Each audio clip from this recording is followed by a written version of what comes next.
border borders, but also for all those.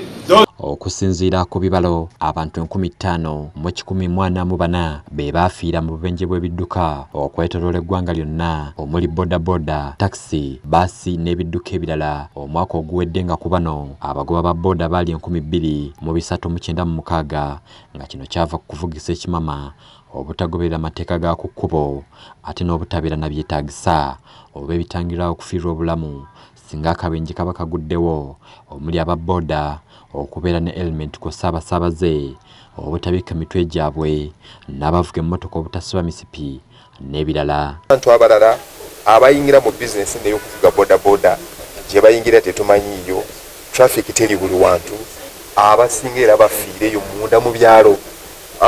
Mu nnaku ez'ennaku enkulu omwaka oguweddewo twali tukoze bulungi nnyo, naye ate kati bodaboda olw'okuba nti abamu bafiira ng'eyo munda gye tutamanyi beetika abantu basoto teri ababuuza.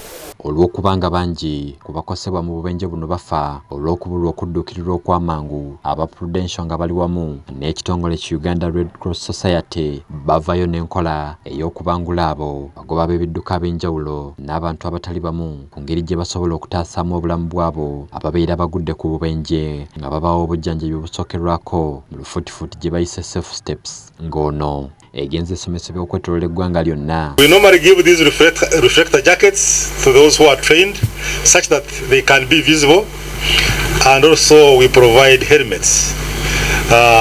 As you know, the helmets are a key life-saving equipment for the borders. Enkya ya leero minisita w'ebyentambula General Katumba Wamala yeegasse ku bana Red Cross Society saako aba Prudential otongoza omutendera ogwokusatu ogw'enkola eno emanyiddwa nga safe steps, ng'omukolo gwetabiddwako abakulembeze b'abagoba b'ebidduka ab'enjawulo omuli aba bodaboda, taxi, baasi, poliisi y'ebidduka n'abalala, era nga minisita Katumba Wamala asinzidde wano n'abatuma okulabula n'okusomesa abo be bakulembera akabi akali mu kukozesa ebiragalalagala nga bali ku mirimu gyabwe kiyambeko mu kukendeeza ku bubenje ne ku muwendo gw'abo abafiiramu. If we commit ourselves, and as that global conference said, we should all commit to life.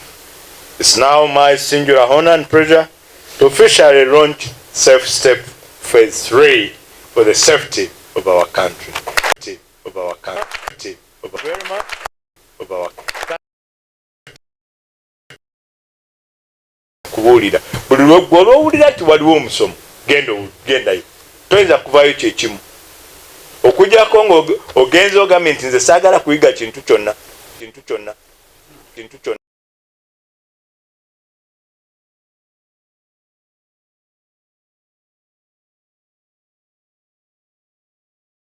So I saw the very good steps Red Cross was taking the team through.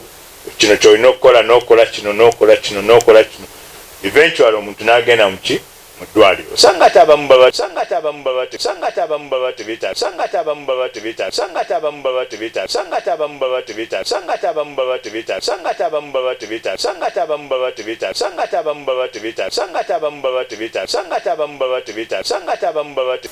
Every other week lwenzija okubabulira abantu abafudde mu ggwanga ojja kusanga nti boda biseera ebisinga oba zibeera mu half of the total statistics oba ne ziyitamu.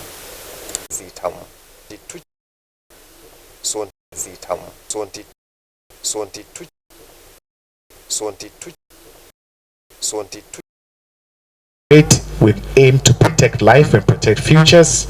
We will do our business, but we'll always plow money back into the community to ensure that there's a continuous effort to protect lives and most important,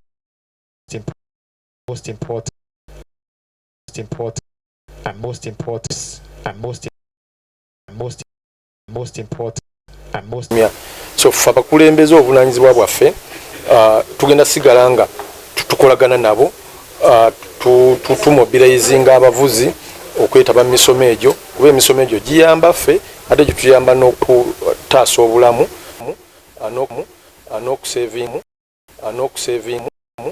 n'okusevinga